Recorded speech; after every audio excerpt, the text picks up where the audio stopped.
Mister Vishal, patient ఏ పరిస్థితిలో నుండి బయటపడిందో మీకు తెలుసు. స్పృహలోకి వచ్చి 1 డే కూడా కాలేదు, అప్పుడే డిశ్చార్జ్ చేయమంటున్నారేంటి? తనని వీలైనంత త్వరగా ఇక్కడి నుంచి తీసుకువెళ్ళాలి డాక్టర్. మీ భార్యని ఇంట్లోనే కాదు, ఎక్కడుండి కూడా కనిపెట్టుకుని ఉండొచ్చు. డాక్టర్, షీఈ్ అబ్సల్యూట్లీ ఆల్ రైట్. ఎందుకు మీరు డిశ్చార్జ్ చేయలేము అంటున్నారు? సార్, పేషెంట్ అప్పుడే పంపించలేము.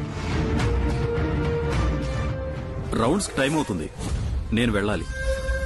Excuse me doctor.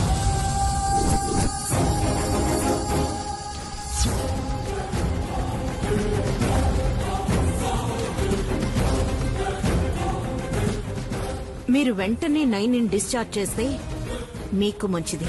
మేడం, పెద్దవాళ్ళు, మీరు కూడా అర్థం చేసుకోకపోతే ఎలా? అర్థం చేసుకోవాల్సింది మేం కాదు, మీరు. మీరు అర్థం చేసుకుని నయనిని పంపించేయండి చాలు. సారీ మేడం, ఇంకో 2 రోజులైనా తను హాస్పిటల్లో ఉండాలి.